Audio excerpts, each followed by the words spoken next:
салом дӯстон, сарпарасти шабакаи мо ширкати дорувори даво мебошад. Ширкати даво ба шумо дороҳои бо сифати баланд аз давлатҳои арабӣ ва Туркия пешниҳод месозад.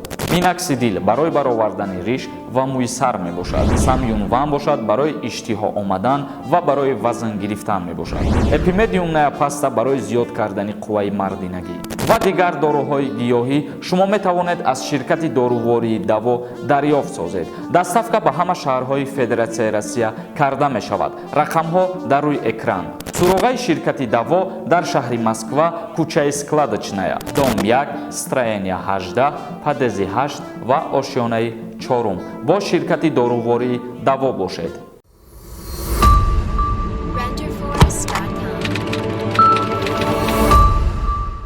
ассалому алайкум ба ҳама тамошобинони барномаҳои канали Юристиҷей, барномаҳои Сорбон Сафаров.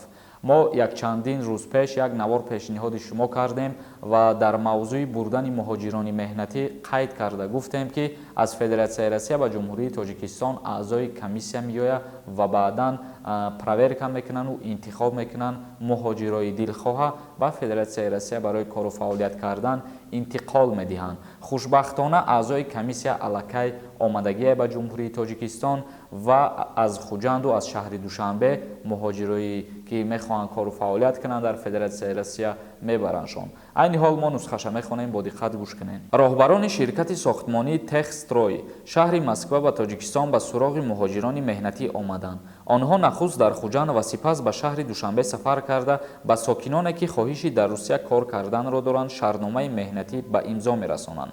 яъне ки роҳбарони ширкати Техстрой дар Федератсияи Россия шаҳри Москва қарор дорад. агар ягон нафарат ки надонед ва агар ягон тадқиқ бидонед, аллакай ба шумо маълум аст. роҳбарони ҳамун ширкат ба Ҷумҳурии Тоҷикистон омаданд ва ба шахсиятҳое ки мехоҳанд ба Федератсияи Россия браванд барои кору фаъолият кардан шартномаи меҳнатӣ ба имзо мерасонанд. ин шартномаи меҳнатӣ дар Хуҷанд ва шаҳри Душанбе танҳо ба қайд гирифта мешавад ва ба имзо расонида мешавад. барои ҷалб намудани қувваи корӣ ташриф оварданд. ҳамроҳ бо кормандони хадамоти муҳоҷират Николай Папов, роҳбари Техстрой шаҳри Москва, дар суҳбат гуфтанд ки бахши аъзами коргарони ин ширкат аз ҳисоби муҳоҷирони меҳнатӣ аст ва аз ҳамин лиҳоз ӯ бо гурӯҳи иборат аз 16 нафараи худ барои бастани шаҳрномаҳо ба корҷӯён ба Тоҷикистон омаданд. дар давоми 2 рӯз бо бештар аз 500 нафар шаҳрномаҳо ба имзо расонида шуд. дар ин миён бештар аз 40 нафар ҳамчун мутахассиси баландсоҳа қабул гардиданд, гуфт роҳбари Техстрои Москва.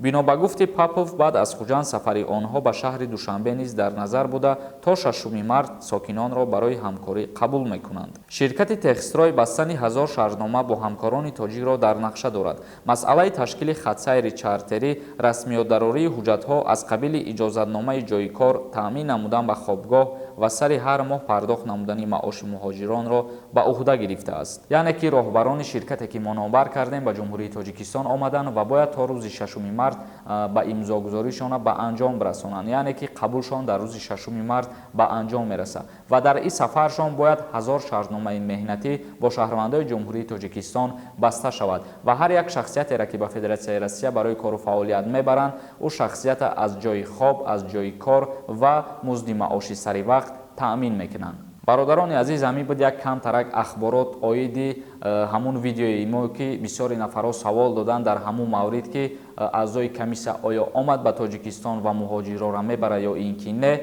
ҳамин қадар ахборот буромадагӣ буд ва мо дарёфт кардему пешниҳоди шумо гардонидем. агар шахсиятҳое ки дар ҳамин роҳбарони омадагиҳошон номнавис карда бошанд, хоҳиш мекунем ки дар комментария бинависен ва мо дар барномаи оянда мехонем то дигарорам бибинану дилпир бошанд ки дар ҳақиқат омадагӣ ҳастанд аз Россия ва барои кору фаъолият тоҷикора бурдестиянд. дар паноҳи худо бошем бародарони азиз. дар канали Юристиҷей обуна шидана фаромӯш намекунем.